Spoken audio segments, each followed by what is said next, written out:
안녕하세요. 만나서 반갑습니다. 역사가 김영주입니다.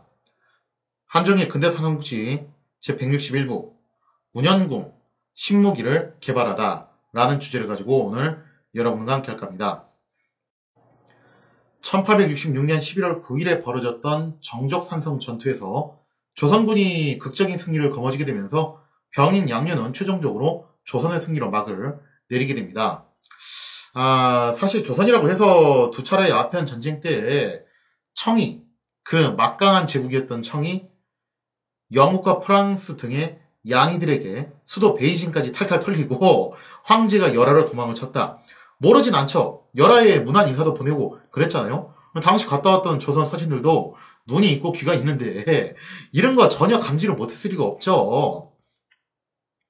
이 때문에 조선 조정도 프랑스군의 침공 소식에 잔뜩 긴장을 했지만 역관 오경석이 전달해준 고급 정보들을 기반으로 전황을 장기전으로 몰고 가기만 하면 충분히 승산이 있다라는 사실을 캐치해내고 여기에 맞춰서 전략을 짜가지고 승리를 거머쥐었다는 거예요. 그러니까 이 시기 조선을 우리가 오해하면 안 되는 게 뭐냐면은 물론 조선이 나름 이제 나라의 문을 닫는 그런 쇄국 정책을 펼치기도 했었고 그래서 이제 중국이나 일본에 비해서 서양에 대한 지식이나 이해도가 많이 떨어졌던 건 사실이에요. 한중일 삼국 중에서 제일 떨어졌던 게 사실인데 그렇다고 해서 진짜 아무것도 모르는 방한퉁수의 백치 상태였냐면 그것까지는 아니었다는 거예요. 그래도 어느 정도 돌아가는 정세는 알고는 있었다는 거죠.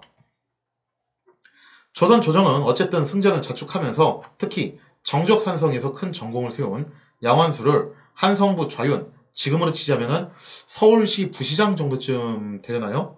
거기로 이제 승진을 시켜줍니다. 아울러 이제 비슷한 시기에 일어났던 사건이죠. 결국에는 대동강 일대에서 미국 상선 제너럴 셔머너를 격침시킨 박규수에게도 포상이 내려져가지고 풍계가 올라가게 되었다는 거죠. 근데 흥미롭게도 어떻게 보면 이제 이 병인 양요 기간에 있었던 이 두 가지 사건을 주도해서 조선 조정의 승리의 기쁨을 안겨주었던 두 사람. 재밌게도 이 이후에 이 두 사람은 전혀 다른 길을 걷게 됩니다. 양원서는 확실히 무관 출신이라서 그런지 몰라도 이 이후에도 나가자, 싸우자, 이기자 좀 이런 쪽으로 가게 돼요. 그래서 강력한 이제 척화론자의 길을 걷게 되지만 박규수 같은 경우는 역시 문관이라서 그런지 몰라도 여기서 좀 이제 생각하는 게 다릅니다. 지난번 제너럴 셔머너 사건 때도 어떻게 이기긴 했지만 사실 이거 알고 보면은 일개 해적선 하나 잡으려고 평양이라는 도시 전체가 달려든 거 아니냐. 그래서 앞으로 만약에 서양 세력이 각 잡고 제대로 쳐들어오면은 이거 막아내기 힘들 것 같다. 그래서 차라리 우리가 서양의 문물을 적극적으로 보고 배워야 되는 게 아니냐. 그런 생각이 좀 더 강하게 들었던 시점이 이 사건 이후부터라고 하죠. 그래서 교과서에서도 기술되어 있다시피 개화파의 사조로 변신을 하게 됩니다. 자, 이렇게 온 천지가 병인 양류의 승리로 들떠 있었지만 전혀 기뻐할 수 없는 사람들도 있었죠. 그 사람들이 누구였냐면은 내심 속으로 프랑스가 이기길 바랬던 천주교 신자들이었어요. 왜냐면 그래야지 자기들은 종교의 자유를 얻을 수가 있잖아요. 종교의 자유뿐만 아니라 목숨도 건질 수 있죠. 조선 조정이 당연히 알아챕니다. 이번 프랑스군의 침공 때 저 사특한 천주쟁이들이 앞잡이 노릇을 하면서 길 안내도 하고 통역도 하고 온갖 정보들을 제공을 해줬다. 이것들 가만 내버려두면 안 된다. 자, 그래서 천주교 박해에 대한 박차가 더 강하게 이루어지게 되고요. 이 때문에 이제 천주교 신자들의 입지는 더더욱 좁아질 수밖에 없게 되었다는 거죠. 자, 그 다음에 또 마냥 기뻐하기는 힘들었던 또 한 사람. 그게 누구냐면은 현재 이제 실권을 거머쥐고 있는 섭정의 지위에 있었던 흥선대원군입니다. 어쨌든 국가를 총체적으로 이끌어 나가야 될 책임이 있는 사람이니까 마냥 이걸 좋아만 할 수는 없다는 거예요. 왜냐면은 어떻게 이기긴 했는데 근데 사실 흥선대원군도 이 정도로 모르진 않았거든요. 이게 중간에 큰 위기 상황도 여러 번 있었고 하마터면 정말 아작날 뻔한 일도 여러 번 있었다. 그래서 그 위기를 어떻게 잘 넘기고 이기긴 했지만 이게 나름 좀 천운이 떨어져서 그랬던 게 아니었을까. 실제로 본격적으로 프랑스군이 강화도로 쳐들어오기 전에 고작 프랑스군 정찰선 3척에 의해서 한강 방어선이 뚫려가지고 수도 한양이 위협을 받기도 했고 또 본격적으로 프랑스군이 침범을 했을 때 한 큐에 강화 읍성이 함락돼서 막대한 손실을 봤잖아요. 외교장과 도서가 통째로 털렸고 진짜 하마터면 정족산성까지 함락됐으면은 거기 있었던 실록 사고가 털릴 뻔했었죠. 자, 그래서 흥선대원군은 뭐라고 판단을 하냐면요. 이거 기존에 있던 수군들은 진짜 어떻게 된 게 도움이 1도 안 된다. 이거 가지고선 도저히 안 된다. 판옥서 뭐 이런 걸로는 택도 없고, 역시 저 양이들 군함을 막으려면은 어떻게 된다. 우리도 마찬가지로 증기선, 이때 당시는 화륜선이라고 불렀는데 그 화륜선을 자체적으로 제작을 해야 된다라고 생각을 하게 됩니다. 이거 자체 제작을 어떻게 할 거냐. 때마침 박 교수가 제너레이션 언어를 전설시키면서 거기서 이제 건져 올린 엔진하고 부속품들이 있었잖아요. 그게 좀 남아 있었기 때문에, 그리고 또 이제 해국도지, 임칙서의 친구인 위원이 저수랑이 해국도지가 하여튼 한중의 삼국에 정말 큰 영향을 끼쳐요. 그 해국도지가 조선에서도 유입이 돼가지고 꽤나 이제 감명 깊게 읽혔던 모양이에요. 그래서 이것까지 참고를 해가지고 흥선대원군이 전국에 있는 내노라 하는 대장장이들을 전부 불러 모아가지고 한번 요거 만들어 봐라 라고 그렇게 지시를 내렸다는 거죠. 자, 이렇게 해서 각고의 노력 끝에 조선은 어떻게 해가지고 자체적인 화륜선을 제작을 했다라고는 하는데, 근데 이게 막상 조선의 자력으로 제작된 화륜선은 그냥 겉모습만 대강 비슷하게 만들었을 뿐이지 실제 운영 원리를 전혀 모르잖아요. 이게 알고 보면은 그냥 독학해서 하는 건데 어떻게 제대로 알겠어요. 이 기술 격차가 꽤 나 있는 상태라 가지고 옛날 임진왜란 때처럼 대강 보고서 카피할 수 있는, 마치 조총처럼 그렇게 할 수 있는 수준이 아니라는 거예요, 이제는. 자, 그래서 이때 만든 화륜선이 거의 무용지물에 가까웠다라고 하죠. 그래서 뭐 일설에 의하면 아예 작동도 제대로 안 했다는 설도 있고, 또 다른 설에는 뭐 움직이기는 했는데 제일 치명적인 문제가 뭐였냐면은 조선에서 제작한 화륜선이 석탄을 쓰진 않았어요. 뭘 썼냐면 숯을 썼습니다. 근데 숯이 값이 꽤 나가거든요. 그러니 이게 완벽하게 돈 먹는 하마예요. 그러니 값은 너무 비싸고 실제 운영 능력은 원래 원본보다 많이 떨어지고 또 이거를 작동시킬 전문 인력도 턱없이 부족하고, 그래서 결국에는 있으나 마나한 존재가 돼가지고 나중에 뭐 이제 폐기 처리됐다더라 뭐 그렇게 이제 슬픈 후문이 전해져 오죠.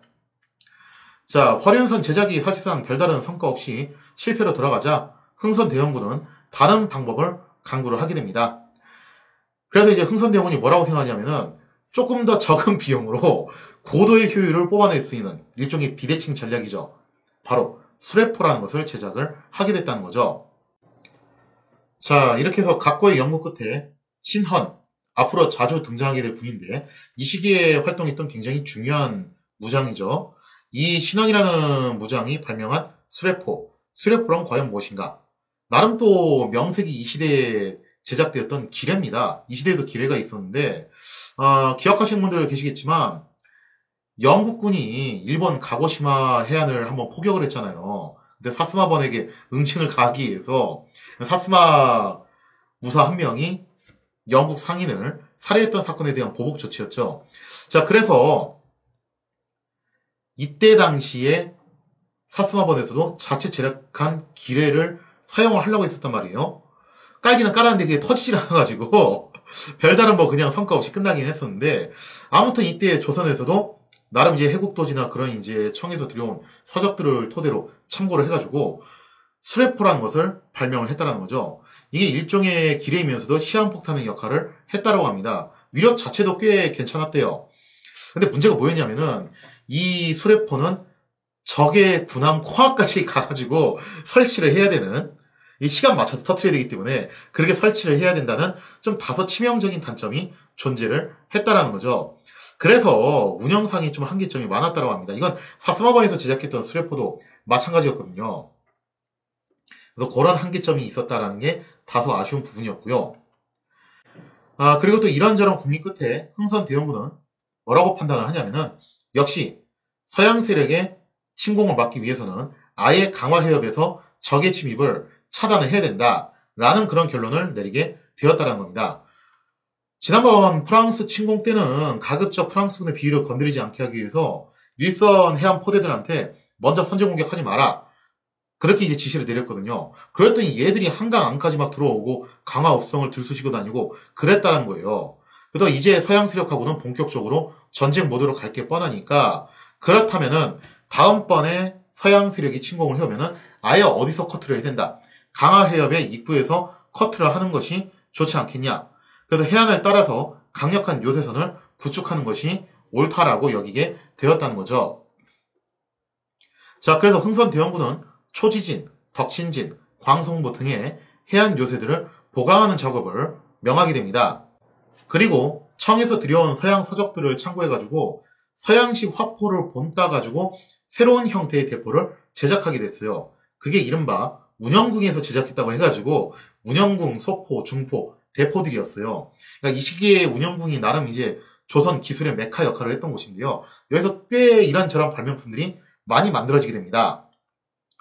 물론 아직 조선에서는 강철로 강선을 제조할 수 있는 기술이 없었기 때문에 하여튼 기술 격차가 좀 많이 나긴 해요. 그래도 보고서 따라가지고 모방을 할 수 있는 수준의 격차가 아니라가지고 그렇다고 해서 뭐 중국이나 일본처럼 서양 기술자를 직접 초빙을 해가지고 배웠으면 좋았을 뻔했는데 그런 연출이 없잖아요. 또 조선은 돈도 없고.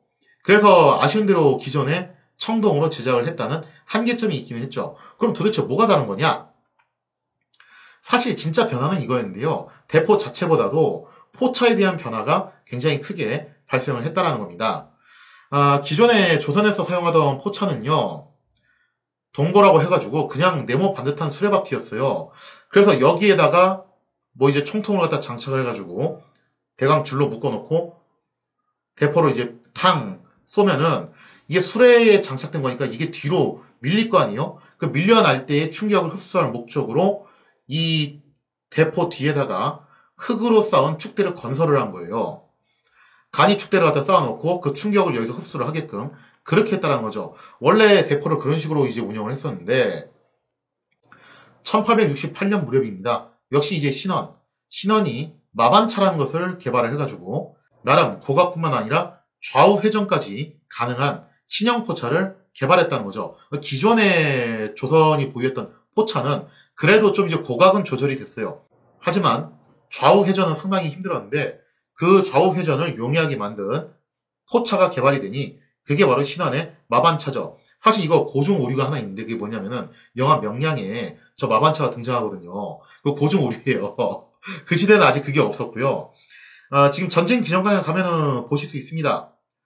근데 이 마반차의 문제점이 뭐냐면요. 고각 조절이 가능하고 좌우 회전이 가능하다. 그거는 참 아이디어를 잘 냈는데 문제가 뭐냐면요. 보시면요. 포차 끝부분에 굉장히 빈약하게 생긴 나무 막대기처럼 생긴 게 이렇게 길다랗게 내려온 게 보이실 거예요. 그게 이제 포차의 꼬리 부분인데 저게 설치가 되어 있는 게 상당히 좀 특이하다는 거죠. 이거 왜 설치했냐? 아마 이제 신원이 서양 서적들을 참고를 해가지고 이 마반차를 제작을 한 것 같은데 서양의 포차들은 이 꼬리 부분이 상당히 짱짱하게 돼 있거든요. 포의 반동을 흡수할 목적으로. 근데 당시 신원이 그거를 좀 명확하게 이해를 못했던 모양이에요. 저 꼬리가 왜 있는 거지? 그래서 이제 본인이 이해를 정확하게 못해가지고 저렇게 빈약한 형태의 꼬리를 만들었다는 거죠. 그래서 아쉽게도 이 마반차 역시 아직은 포의 반동을 완벽하게 흡수할 수 있는 형태는 아니었다는 겁니다. 이거는 여전히 숙제로 남아 있었다는 거죠.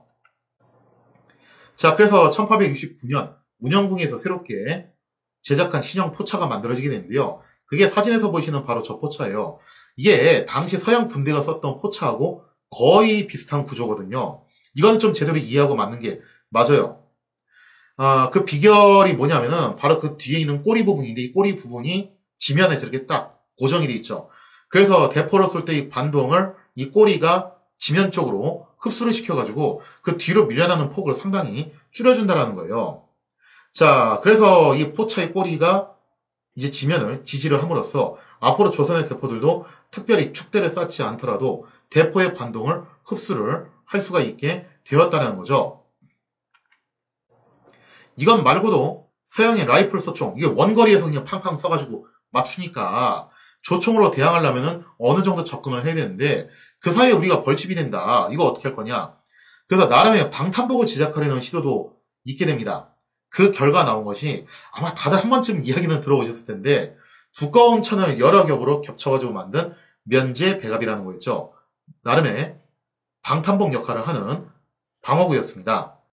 흥선대원군은 실제로 조총 사격을 통해서 탄환이 관통할 수 없는 한계치까지 천을 계속 겹쳐보는 실험을 했다라고 그래요. 자, 그렇게 해서 계속 겹치고 하다 보니까 한 어느 정도 수준으로 가니까 조총 탄환이 못 뚫는다는 거죠. 자, 그렇게 해서 일종의 방탄복인 면제 배갑이 탄생을 하게 된 건데, 이게 뭐 조선만의 독특한 아이디어였냐라고 하면은 그건 아니에요. 사실 이런 형태로 만든 방탄복은 세계사를 보면은 종종 등장을 합니다. 그래서 이거 완벽하게 일치하진 않지만 대강 또 유사한 게 뭐가 있냐면요. 칭기즈칸이 갑옷 안에 이제 비단 옷을 갖다가 받쳐 입는 그런 형태의 방탄복을 고안을 하게 됐거든요. 그래서 이 비단이 질기다는 것을 착안을 해가지고 화살이 딱 날아와서 몸에 박혔을 때 비단이 통째로 이제 박히게끔 한 거예요. 빨려 들어가가지고.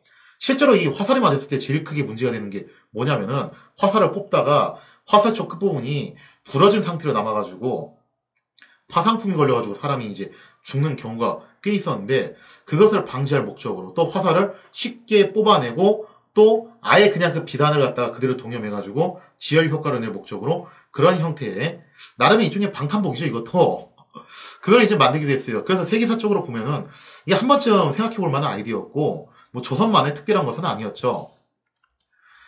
실제로 이 면제 배갑은 나름의 방탄 능력을 보유하긴 했어요. 근데 문제는 뭐냐면은 이게 여러 겹을 이렇게 겹쳤으니까 열 몇 겹을 겹친 거잖아요. 너무 지나치게 두꺼워가지고 움직임을 둔하게 만든다는 거예요. 그리고 착용하면 되게 더워요. 그러니까 한겨울에 만약에 적군이 쳐들어오면은 괜찮겠죠. 근데 한여름에 쳐들어오면은 이거 아마 착용한 사람들 정말 고생 좀 할걸요. 거기다가 두꺼운 천으로 맞는 것이다 보니까 이 물을 갖다가 막 흡수하는 것도 굉장히 강해가지고 면제 배갑을 입고서 강을 건너는 것은 거의 불가능했다는 거죠.